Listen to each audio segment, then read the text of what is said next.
जय जिजाऊ. मी गंगाधर सोळंकी. आपण बघताय YouTube channel the truth finder. महाराष्ट्राच्या राजकारणात सर्वात जास्त जर कोणत्या महापुरुषाचा वापर केला जात असेल किंवा कोणत्या महापुरुषाच्या नावाचा वापर केला जात असेल तर ते नाव म्हणजे छत्रपती शिवाजी महाराज. प्रत्येक जण आपापल्या विचारसरणीमध्ये शिवाजी महाराजांना मांडू पाहतो, आपापल्या विचारसरणीनुसार शिवाजी महाराजांचा वापर करतो. कोणी शिवाजी महाराजांना फक्त हिंदूंचा राजा म्हणून उभं करू पाहतं, तर कोणी शिवाजी महाराजांना मुस्लिमांच्या विरोधात उभा करू पाहतं, किंवा कोणी शिवाजी महाराजांना केवळ एखाद्या विशिष्ट जातीपुरतं मर्यादित करू पाहतं. परंतु एक गोष्ट आपल्याला या ठिकाणी लक्षात घेतली पाहिजे की शिवाजी महाराजच काय किंवा देशातला आणि देशाबाहेरचा कोणताही महापुरुष जर आपण बघितला तर या महापुरुषांनी जर केवळ एखाद्या धर्मासाठी किंवा जातीसाठी किंवा एखाद्या पर्टिक्युलर जिओग्राफिकल एरियासाठी जर काम केलं असतं तर हे महापुरुष इतिहासामध्ये नोंदवले गेले नसते किंवा आपण त्यांचं नाव घेतलं नसतं. आजही 350 वर्ष उलटून गेले तरीही शिवाजी महाराजांचं नाव आपण घेतो, शिवाजी महाराजांच्या कार्याचा गौरव करतो, शिवाजी महाराजांच्या कर्तृत्वाच्या गोष्टी करतो. याचं कारण हेच आहे की शिवाजी महाराज कोणा एका धर्माचे नव्हते, कोणा एका धर्माच्या विरोधात नव्हते किंवा त्यांचं काम कोणा एका विशिष्ट जातीपुरतं मर्यादित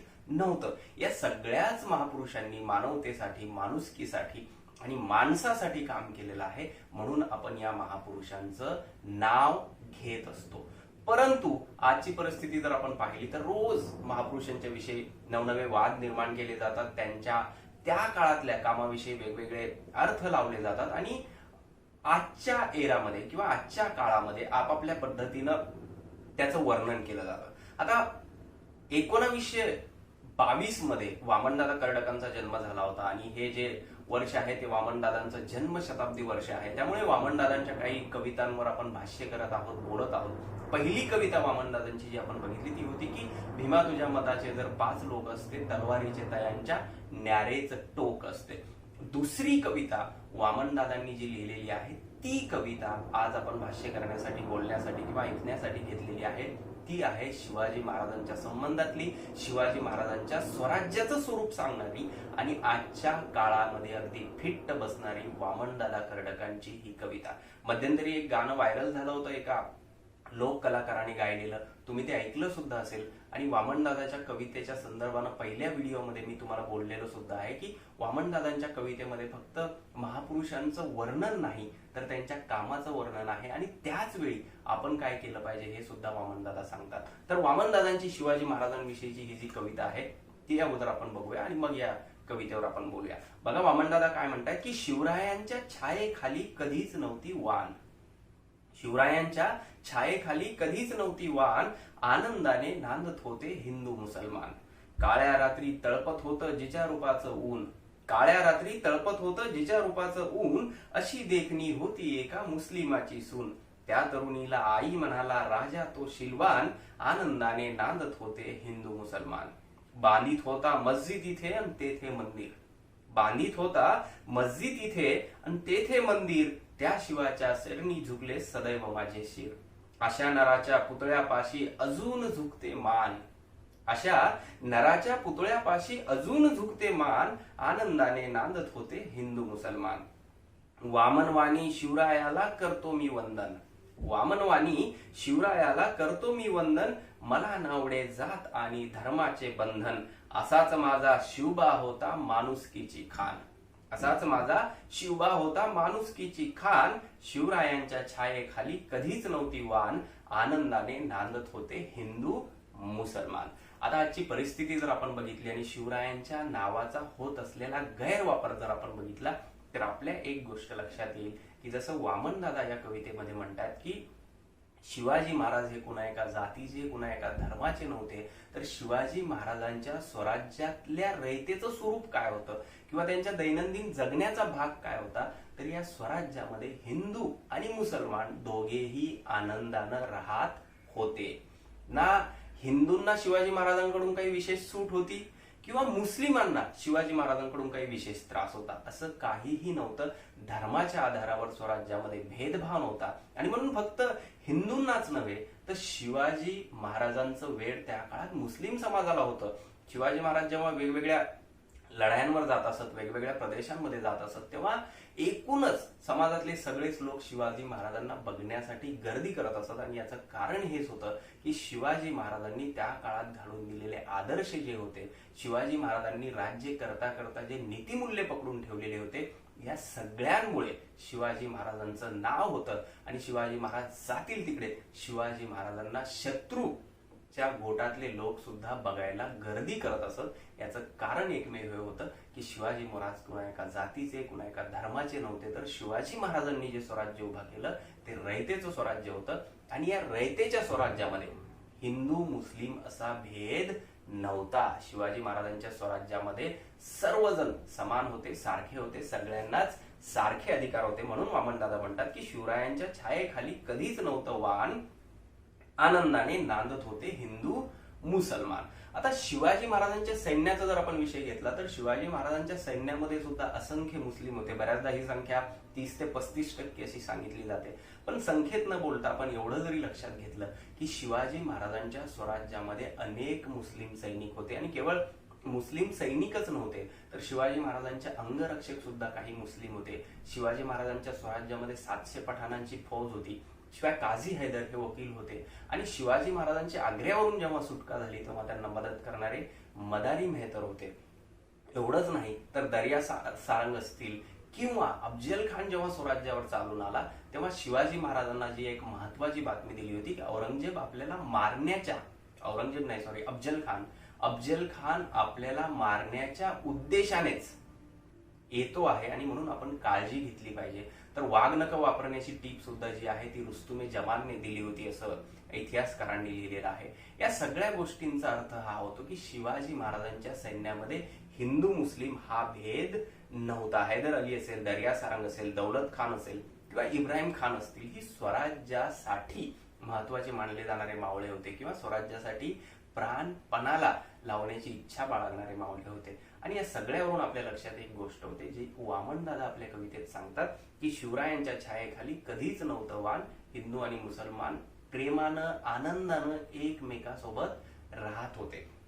आता वामनदादाने इथे आणखी एक महत्वाची गोष्ट सांगितलेली आहे की केवळ हिंदू आणि मुस्लिमच आनंदाने राहत होते का, किंवा केवळ हिंदू आणि मुस्लिम आनंदाने राहत होते म्हणून आपण शिवाजी महाराजांचं नाव घेतो का, तर नाही. शिवाजी महाराजांचं महिलांविषयी जे धोरण होतं मध्ययुगीन इतिहासामध्ये स्पेशली, ते इतर सगळ्या कारभार करणाऱ्या लोकांच्या किंवा राजा लोकांच्या पेक्षा अगदी वेगळं होतं. आणि म्हणून शिवाजी महाराज आज सुद्धा स्त्रियांचे उद्धारकर्ते म्हणून आपण त्यांच्याकडे बघतो किंवा स्त्रियांच्या संदर्भात आदर्श घालून देणारी शिवशाही म्हणून आपण स्वराज्याकडे बघतो. पुढे ते म्हणतात की काळ्या रात्री तळपत होतं जिच्या रूपाचं ऊन, अशी देखणी होती एका मुस्लिमाची सून, त्या तरुणीला आई म्हणाला राजा तो सिलवान. आता कल्याणच्या सुभेदाराच्या सुनेचं प्रकरण आपल्या सगळ्यांना माहित आहे की कशा प्रकारे तिथे हल्ला झाल्यानंतर तिला स्वराज्यात घेऊन आले वगैरे. आणि मग शिवाजी महाराजांनी त्या कल्याणच्या सुभेदाराच्या सुनेला आईचा दर्जा दिलेला आहे. इथपर्यंत आपण बघितलेला आहे. म्हणजे परस्त्री ही माते समान आहे, हा जो त्या काळातला संत विचार होता तो सुद्धा शिवाजी महाराजांनी आपल्या अंगी बांधलेला होता. केवळ एवढंच नाही तर हिरकणीचं उदाहरण आपल्याकडे आहे किंवा रांजाच्या पाटलाचे हात पाय जे शिवाजी महाराजांनी तोडले, ज्याने एका महिलेवर हात टाकला होता, एका स्त्रीवर हात टाकला होता म्हणून. तर हे सगळं शिवाजी महाराजांचं धोरण होतं. एवढंच नाही तर दक्षिण दिग्विजय करून परत आल्यानंतर जेव्हा मध्ये एक लढाई शिवाजी महाराजांच्या सैनिकांची इतरांशी झाली,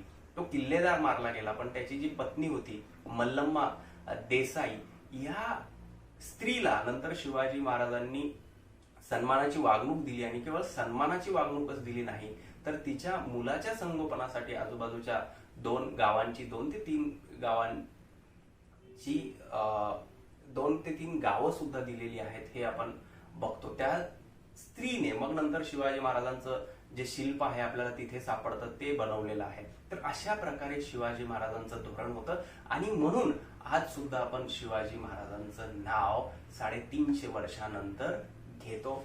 आणि हे नाव आपण 400-500 वर्ष झाले तरी घेत राहू, कारण काळ कितीही पुढे गेला तरी शिवाजी महाराजांचे जे विचार आहेत हे काळाच्या कसोटीवर हजारो वर्ष टिकणारे आहेत.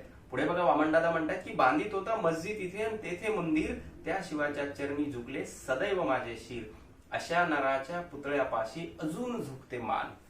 काफिक खान नावाचा तेव्हाचा इतिहासकार आहे. या मुस्लिम इतिहासकाराने शिवाजी महाराजांच्या संदर्भात असं लिहिलेलं आहे की शिवाजी महाराजांच्या सैनिकांना सक्त ताकीद होती की जेव्हा केव्हा तुम्ही युद्धावर जाल तेव्हा एखाद्या मस्जिदीला तुमच्याकडून हात लागता कामा नये किंवा लढता लढता एखादी कुराणाची प्रत जर तुम्हाला ती मिळाली तर तुम्ही तिथल्या मुस्लिम बांधवांकडे ती सन्मानाने परत केली पाहिजे किंवा युद्ध करत असताना एखाद्या स्त्रीला बंदी बनवणं किंवा त्रास देणं स्वराज्यामध्ये अलाउड नव्हतं. आणि हेच सगळं वामनदादांनी आपल्या कवितेमध्ये लिहिलेलं आहे. त्या काळामध्ये अशा प्रकारचे विचार असणं आणि अशा प्रकारच्या विचारावर स्वराज्य चालवणं हीच मुळात लोकांसाठी नवीन गोष्ट होती. पण हे असं होणं साहजिक होतं. याचं कारण स्वराज्याचा पायाच जो होता तो माँसाहेब जिजाऊंच्या संस्काराचा पाया होता आणि म्हणून स्वराज्यामध्ये कसलाही भेदभाव नव्हता आणि स्त्रिया सुरक्षित होत्या. पुढे बघा वामनदादा काय म्हणतात की वामन वाणी शिवरायाला करतो मी वंदन. माझ्या कवितेतून माझ्या लेखणीतून मी शिवरायाला काय करतो? वंदन करतो. मला न आवडे जात आणि धर्माचे बंधन. वामन दादा सुद्धा त्याच विचारांचे पाईक आहेत. ते म्हणतात की मला जातीचं आणि धर्माचं बंधन आवडत नाही आणि म्हणून मी काय करतोय? शिवाजी राजांना वंदन करतोय. असाच माझा शिवबा होता माणुसकीची खान. आता इथे माणुसकी हा जो शब्द आहे तो अतिशय महत्वाचा आहे. आज आपण सगळे जातीच्या धर्माच्या बंधनात अडकलेलो आहोत किंवा प्रांतिक अस्मितावादाच्या बंधनात अडकलेलो आहोत आणि अशा वेळी आपण आपली माणुसकी विसरलेलो आहोत की काय, असा प्रश्न आपण स्वतःला विचारला पाहिजे. पण या माणुसकीच्या आधारावर सगळ्याच महापुरुषांनी काम केलेलं आहे. मग महात्मा फुले असोत, डॉक्टर बाबासाहेब आंबेडकर असोत, शिवाजी महाराज असोत, शाहू महाराज असोत, या सगळ्या महापुरुषांनी काम करताना माणुसकी जपलेली आहे आणि माणसासाठी काम केलेलं आहे. म्हणून एवढ्या वर्षानंतर सुद्धा आपण या महापुरुषांचं नाव घेतो, त्यांच्या कार्याचा गौरव करतो आणि त्यांनी दाखवलेल्या वाटेवर चालण्याचा प्रयत्न करतो. तर वामनदादांनी या कवितेमधून सुद्धा, जसं पहिल्या कवितेमध्ये आपण बोललो की कशा प्रकारे वामनदादांनी डॉक्टर बाबासाहेब आंबेडकरांचं कार्य आणि कर्तृत्व कवितेतून सांगता सांगता आपण काय केलं पाहिजे हे सांगितलं की वाणीत भीम आहे, कर्णीत भीम असतं. आपल्या वाणीत भीम आहे पण कर्णीत भीम नाही, असं ते म्हणतात. आणि या कवितेमध्ये सुद्धा वामनदादांना सांगायचं हे आहे की ज्या शिवाजी महाराजांना तुम्ही मानता, ज्या शिवाजी महाराजांचा जय जयकार तुम्ही करता, ज्या शिवाजी महाराजांचं नाव दिवस रात्र तुम्ही घेता, त्या शिवाजी महाराजांच्या स्वराज्यामध्ये हिंदू मुस्लिम असा भेद नव्हता. त्या शिवाजी महाराजांच्या स्वराज्यामध्ये स्त्रिया सुरक्षित होत्या. त्या शिवाजी महाराजांच्या स्वराज्यामध्ये शेतकरी सुखी होता. आणि मग जर तुम्ही शिवाजी महाराजांचं नाव घेत असाल तर हे सगळं काम तुमच्या हातून झालं पाहिजे. आणि हिंदू मुस्लिमांच्या नावावर जिथे कुठे दंगली घडवण्याचा प्रयत्न करत असतील शिवाजी महाराजांचं नाव घेऊन, मला वाटतं तिथे तिथे वामनदादांची ही कविता बोलली गेली पाहिजे, लिहिली गेली पाहिजे, सांगितली गेली पाहिजे. एवढी महत्वाची आजच्या परिस्थितीमध्ये वामनदादांची ही कविता शिवाजी महाराजांच्या स्वराज्याचं स्वरूप सांगणारी आहे. तर आज आपण शिवाजी महाराजांच्या दादांनी लिहिलेल्या शिवाजी महाराजांवरच्या या कवितेसोबत आजचा व्हिडिओ इथेच थांबूया. परंतु पुढच्या वेळी आणखी वामनदादांची एखादी छानशी कविता घेऊन येऊया आणि वामनदादांच्या कवितेवर बोलूया.